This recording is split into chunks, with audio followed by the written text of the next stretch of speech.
Cameroon is a West and Central African country with so much to offer. With over 240 languages and tribes, Cameroon is truly a diverse country. The grass fields of Cameroon are home to many of these people and my family in particular. In the northwest part of Cameroon, you will find many tribes of people who are very different but have one thing in common: their traditional regalia. Fashion is a way to identify people. You can tell who someone is and where they come from by the way they dress. This form of identification has changed over time with many influences.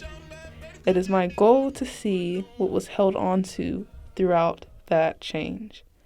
I would say that cultural identity has to do with how an individual, um, you know, uh, relates to, I don't know if relates to is the best word, but practices, um, social conventions, carries beliefs, engaged in, I said practices that belong to a distinct group of people.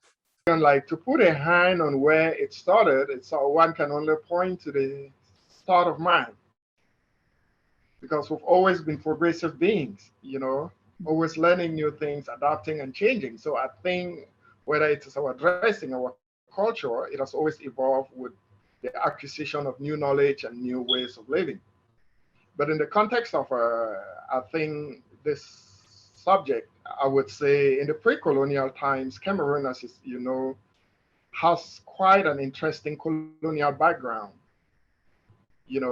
History puts it at different levels with the Portuguese, who were just merchants who came, I would say, I think in the 16th century, then later followed by the Germans, who came actually as colonizers.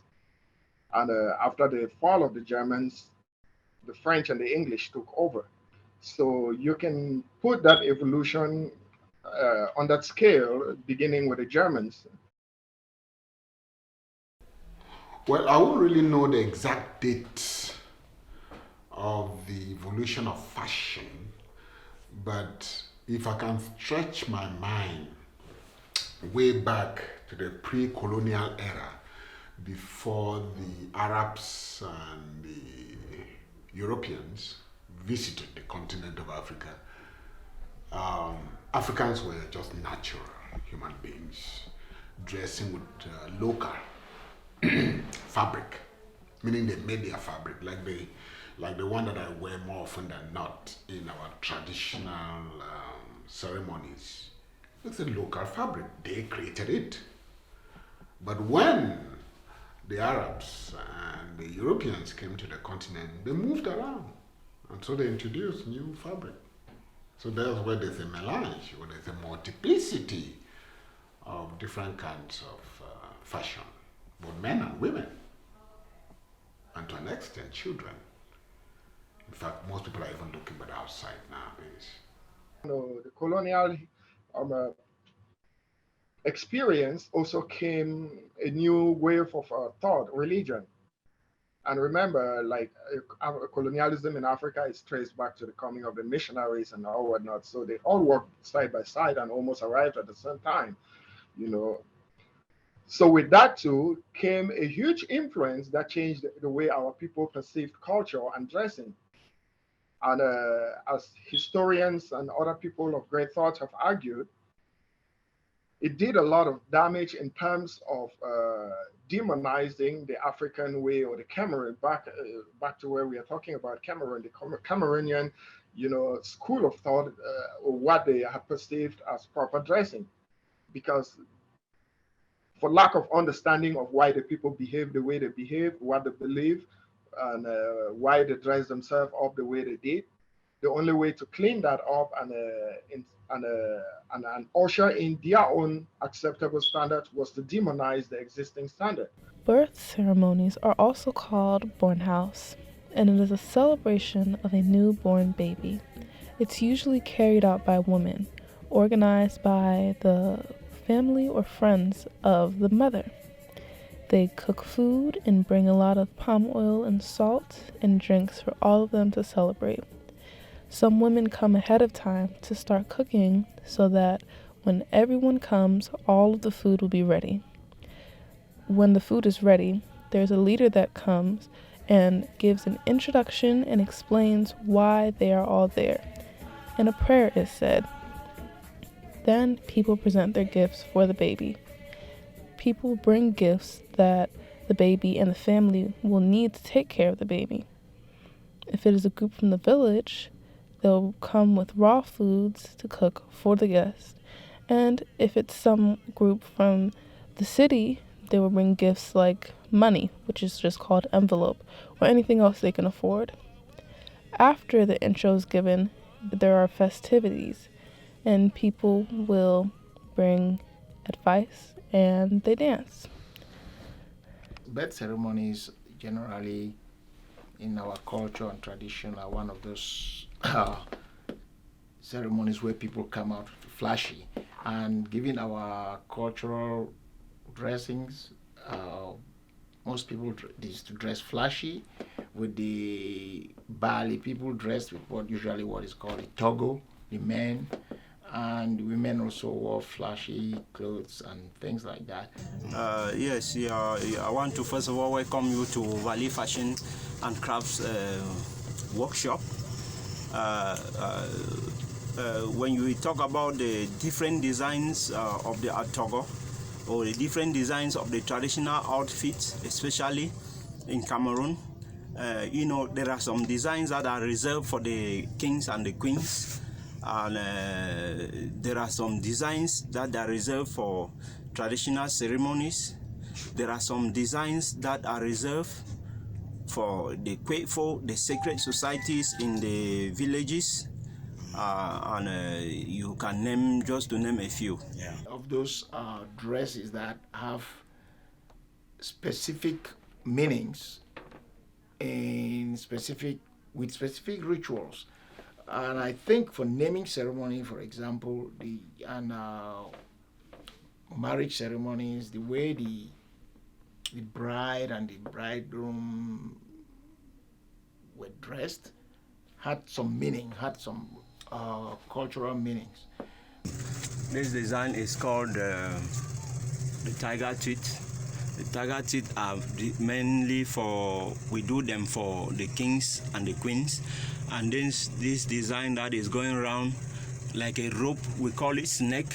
This design is the main design of the atogo that we use to do the framework. We do the borders. Most of the dresses, you see the borders are being used. These designs are there. Then you see the rice dotting that you see around here with the green color, and up here in the neck here, you see most of them are used for finishing. And coming down here, you see this other dress is machine design. You see the gongs are there, signifying where the gongs? The gongs are here with the red design. These are designs for royalty and for the notables. Then coming this way, you see this one. This is an old design. This is an old design. These are designs of old, in those day, dresses that they started using the local machines before the industrial machine came. This one is being made for the kings and the queens. That is why you see the gong is centralized behind. Weddings are a place where two families join together as one for the sake of the bride and the groom. The wedding takes place on the groom's compound, but both sides of the family work hard to prepare. When the wedding is starting, the bride is rubbed with palm oil by her maternal aunts. She usually cries during this time from joy or being sad that she has to leave her childhood home. During the ceremony, the father will drink from a cup and give it to the bride. The bride has to then give it to the man that she is going to marry. After the ceremony, a woman takes 4 days to be secluded in order to learn about her new duties as a wife. The ceremonies end after this period. The invasion, or before the Europeans and the Arabs came, weddings had a particular dress pattern. Nowadays is different because of this contact with new cultures. What they do nowadays, what I see is that they actually sew uniforms for the wedding, or certain groups decide to dress differently from another group. So there's no uniform dress. For example, the bride and the groom may decide to wear a certain color, whereas the bridesmaid may wear different kind of color. And again, it depends on the kind of wedding you're talking about. Is it a traditional wedding or the European style wedding where they go to church? Those dresses too do differ. For the traditional wedding, they stylishly wear the traditional dresses. I use those stylishly meaning that they sew them in different ways and patterns for men and women, but it's still the traditional dress. Like the toggle now, which is now becoming traditional. If you go to traditional wedding now, you see that toggle for men, toggle for children, toggle for the aunties, toggle for the uncles. They are shaped differently or they are styled differently. From the young folk, the 17-year-old, they will wear the shirt like this, but it is toggle, the fabric is toggle. For the continent, but for the diaspora as well, identity is extremely important, how people navigate through life. You can't navigate through life not knowing who you are and where you come from. One generation, my parents were strictly traditionalists. My father was born in 1910, died 2009, 99 years. He was dressing purely in the traditional modes of dress. My mother had a melange because of the contact with the church and Christianity and westernization. So she had a melange. Where there is a ceremony that calls for her to wear traditional dress, she wear traditional dress. When she is going to the city, for instance, to visit her son or her daughter, she would dress in the city-like dress in order not to stand out like somebody coming from the village. You know? So, but that's not the same thing with us. We just went with the Western way of dressing when we're going out to parties or going to school or going to meet friends for all kinds of ceremonies. We're just dressing Western, honestly. We only tried our best, as I said, when there is a death ceremony or when there's a wedding, and then we had to change and conform. But normally, we just wear jeans, t-shirts, or suits and ties from the West. Yeah. As I was saying, culture is acquired. It's not something that is actually really taught. First, it's acquired. What you wear will influence what your children will wear tomorrow when they grow up and they're like you. If they see you attaching importance to wearing a traditional cap, traditional dress in certain ceremonies, children leave what they learn, and they learn what they leave. So they will just copy and they will learn along. Death ceremonies are the last goodbyes people give to their loved ones before they transition into the afterlife. There are many stages in this ceremony. First is the burial. People are usually buried quickly by their family members. They wash and anoint the body before burying it in their compound. In some northwestern tribes, people are covered in a cloth called ndap, and a specific number of millets are put in their mouth. This number symbolizes their dead family members. Today, other people that attend the funeral are given corn or granite to eat at the funeral. After the burial is the Kardai period, where people celebrate the life of the person who had just passed. Food is given to the family and friends of the deceased. Because people are buried in their home compounds, funerals take place in the village rather than the city. Funerals have now adapted to the different traditions involving Christianity. That initially, if as far back as I can remember, death ceremonies traditionally during our parents' time used to be very dark, to put it in a bad way. I mean, it was all in black, and traditionally I remember also that there were lots of things that were not really, they weren't bright stuff and so on. But I can also recall that not too long, people started wearing things like white clothes in death ceremonies, and I'm not sure what that signified, but I know for sure that our parents dressed very not flashily during death ceremonies, as opposed to or compared to how we in the modern era dressed. As I said, there was a time when it used to be all black, and then there came a time when it started, people could see ceremonies were all white, probably signifying something more enlightened. I think that cultural identity is important in the context of in Africa, um, in the context of the colonial past, where you had sort of systems, the colonial system pushed this sort of assimilation agenda, and actively eroded the dignity of traditional African culture.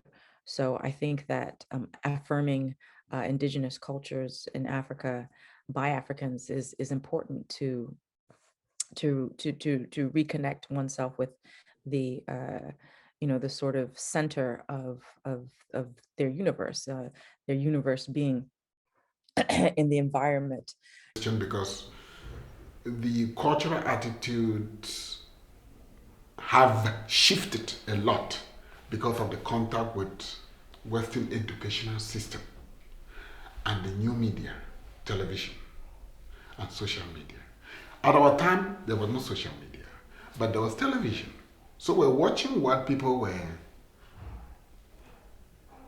carrying out as culture in the West in terms of music, in terms of food, in terms of dressing, in terms of social bonding in all kinds of aspects. And we imitated that. We imitated that. Starting from the way we even styled our hair. We're just following it because that's what we saw on TV.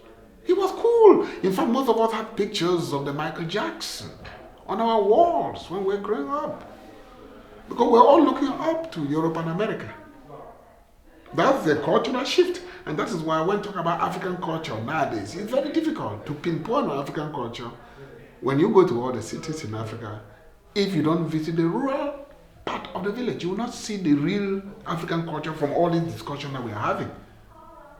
All you are going to see is importation of Western culture from music, dance. In the late 90s and above, there was this new return to some of those ideologies, which are popularly referred to as Pan-African ideas, where youth are now becoming to question a lot of things and like, what is there in our culture that really defines us that we should be proud of and we should, fight for and preserve. So youth are getting back to that. Africans are doing well to come back to their roots and they should not stop. It's going to take a while before we can maybe defeat the Italian suits and the what, but African is good. I think of the late President Thomas Sankara. There was a time he said, look at the way I'm dressed. He cited somebody that was manufacturing what he wore on his body and said, Africans love African. It is in the head. Okay, just love what is African. It is good for us, for our local homes, and for our pride as a people, as a cradle of humanity.